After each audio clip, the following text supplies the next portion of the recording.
இருக்கின்றது. இந்த சாமி கும்பிட்டுட்டு அழுதுகிட்டே வராங்க. இந்த மருத்துவர் கேக்குறாங்க, ஏன் பாட்டி நீங்க அழுதுகிட்டே வாரீங்க அப்படின்னு கேக்குறாங்க. அந்த டைம்ல பாட்டி சொல்றாங்க, ஒரு சிறிய குழந்தையானது இந்த தொட்டிலில் படுத்திருக்கின்றது. இந்த குழந்தைக்கு மிகப்பெரிய ஒரு நோய். அந்த நோயை கண்டுபிடிப்பதற்காக இன்னொரு நாட்டில் ஒரு மருத்துவர் இருக்கின்றார். அவரை நாடுவதற்கு என்னால் இயலவில்லை.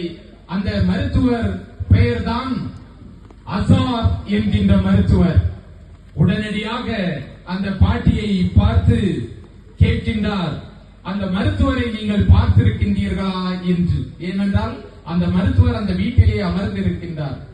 இல்லை என சொல்லுகின்றார்கள். ஆனால் அந்த பாட்டியின் நம்பிக்கையை பாருங்கள். அந்த மருத்துவரை சந்திக்க வேண்டும், அந்த குழந்தைக்கு ஒரு மருத்துவத்தை வழங்க வேண்டும் என்பதுதான் அந்த பாட்டியினுடைய நம்பிக்கை. உடனடியாக அந்த மருத்துவர் அவரை பார்த்தது, பாட்டியை பார்த்து சொல்லுகின்றார், நான் தான் அந்த அசார் என்கின்ற மருத்துவர் என. நான் எதற்காக இந்த மழையிலும் உங்களிடம் இந்த கதையை நிகழ்வை சொன்னேன் என்று சொன்னால், நம்பிக்கையோடு நீங்கள் இந்த பாட்டியை போன்று உங்களுடைய நம்பிக்கைகளை நீங்கள் இழந்துவிடக் கூடாது.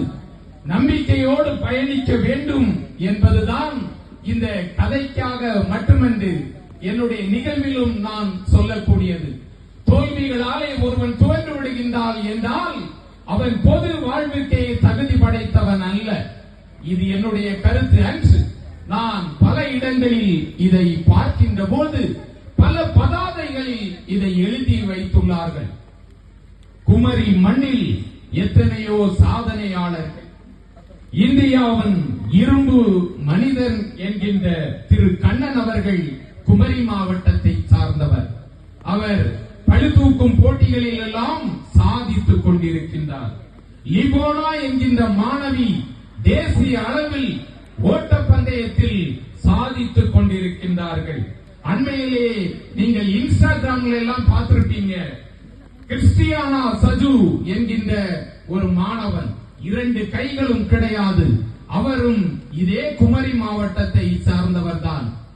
ஜேஎஸ் தீரஜ் என்கின்ற மாணவரும் 7 உலக சாதனைகளையும் தமிழக அரசினுடைய கலை இளமணி பட்டத்தையும், இதை இல்லாமல் போதைக்கு எதிரான விழிப்புணர்வை ஏற்படுத்தி வருகின்ற மாணவனும் வாழ்வதும் இந்த குமரி மண்ணிலேதான்.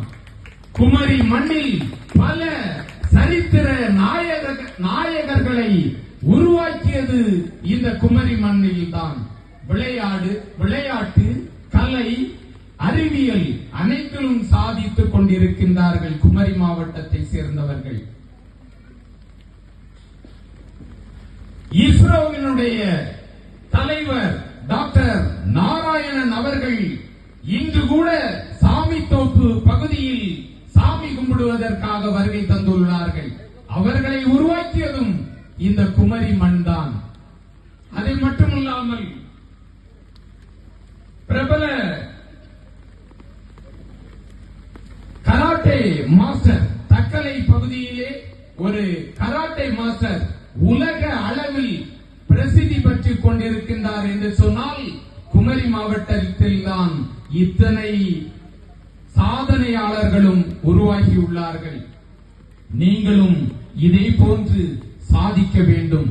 என்றாவது ஒரு நாள் நீங்கள் சாதிக்கின்ற போது நான் இதே மேடையில் பார்வையாளராக வந்து அமர்ந்து உங்களை பாராட்ட கடமைப்பட்டுள்ளேன் என்பதை இந்த நேரத்தில் பதிவு செய்ய ஆசைப்படுகின்றேன்.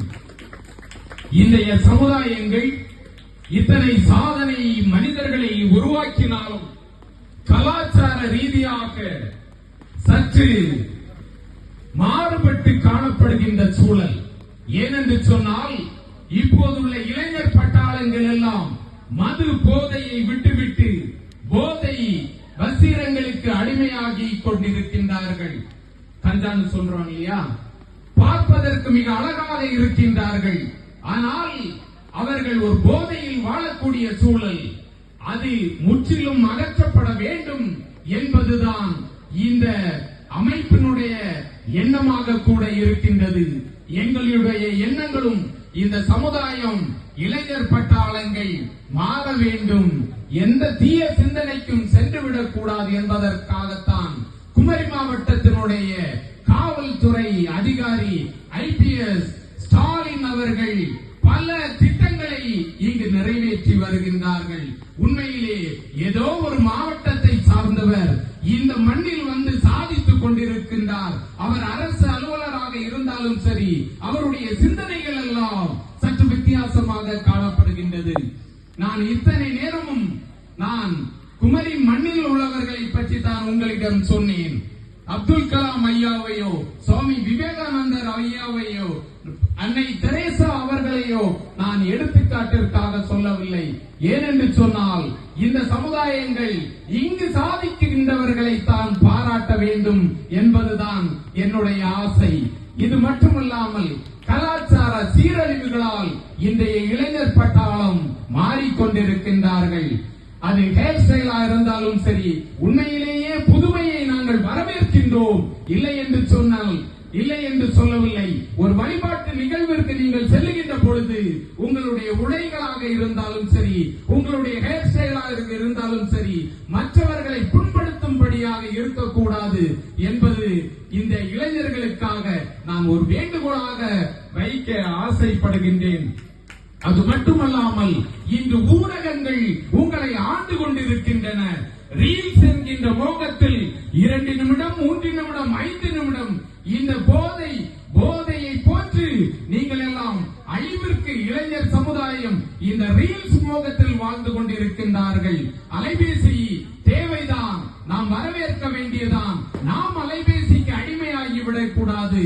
அலைபேசிதான் நமக்கு அடிமையாக இருக்க வேண்டும் என்பதை இந்த நேரத்தில் உங்களோடு பகிர்ந்து கொள்கின்றேன்.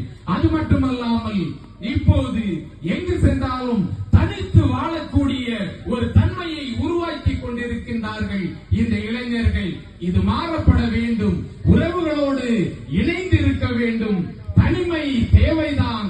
ஆனால் உறவுகளோடு இணைந்திருக்கின்ற பொழுது நீங்கள் சிறு தவறு செய்தால் கூட உங்களை தட்டி கேட்கின்ற மனப்பான்மை அவர்களிடம் இருக்கும் என்பதை இந்த நேரத்தில் தெரிவித்துக் கொள்கின்றேன். உறவுகளோடு இணைந்து வாழுங்கள். ஐயா சொன்னதை போன்று உங்களுடைய உணவு பழக்கத்திற்கு முக்கியத்துவம் கொடுங்கள்.